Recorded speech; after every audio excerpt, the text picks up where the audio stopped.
Cinema ലോകത്തിന് മറക്കാൻ പറ്റാത്ത നടിയാണ് സിൽക്ക് സ്മിത. മാദക താരമായി തരംഗം സൃഷ്ടിച്ച സിൽക്ക് സ്മിതയുടെ ജീവിതത്തിലും മരണത്തിലും ദുരൂഹതകളേറെയാണ്. തന്റെ വ്യക്തിപരമായ കാര്യങ്ങളെക്കുറിച്ചൊന്നും സിൽക്ക് സ്മിത എവിടെയും സംസാരിച്ചിരുന്നില്ല. 1996 ആത്മഹത്യ ചെയ്യുകയായിരുന്നു നടി.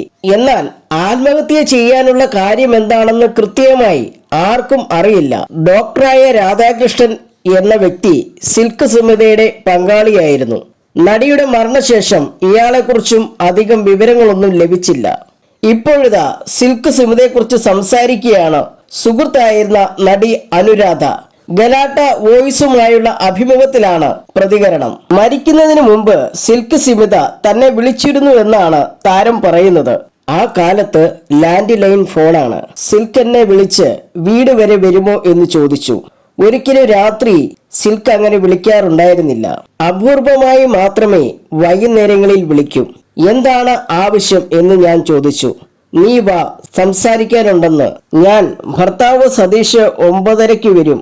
വന്നേ പറ്റുമെങ്കിൽ ഞാൻ വരാം, അല്ലെങ്കിൽ രാവിലെ മകനെ സ്കൂളിൽ വിട്ടതിന് ശേഷം നിന്നെ കണ്ടാൽ മതിയോ എന്ന് ഞാൻ ചോദിച്ചു. ഒടുവിൽ വരാമെന്ന് ഞാൻ പറഞ്ഞു. എന്നാൽ വേണ്ട, നാളെ രാവിലെ വന്നാൽ മതിയെന്ന് സിൽക്ക് സ്മിത. രാവിലെ ഞാൻ അറിഞ്ഞത് സിൽക്ക് സ്മിത ആത്മഹത്യ ചെയ്തെന്ന വാർത്തയാണ്. മൃതദേഹം വിജയ ആശുപത്രിയിലേക്ക് കൊണ്ടുപോയി. എനിക്ക് പിന്നാലെ ശ്രീവിദ്യ അമ്മയും വന്നു. മൃതദേഹം എവിടെയാണെന്ന് ഞങ്ങൾ തിരഞ്ഞു. ഒരു മൂലയിൽ കിടത്തിയിരിക്കുന്നു. അവളുടെ ദേഹത്ത് ഈച്ചകൾ വന്നിരുന്നു.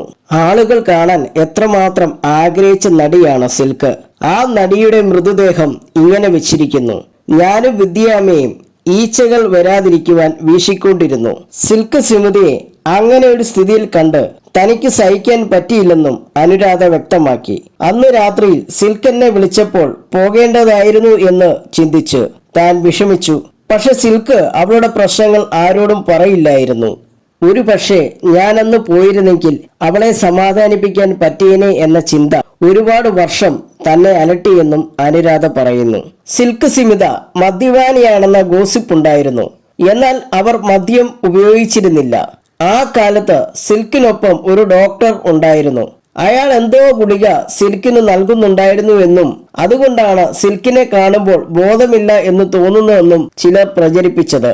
സിൽക്ക് സ്മിതയുടെ കണ്ണുകൾ അങ്ങനെ ആയിരുന്നുവെന്നും അനുരാധ വ്യക്തമാക്കി. സിൽക്ക് സ്മിത മരിച്ചിട്ടും വർഷങ്ങൾക്കപ്പുറവും നടിയെ മറക്കാൻ സിനിമാ ലോകത്തിന് കഴിഞ്ഞിട്ടില്ല.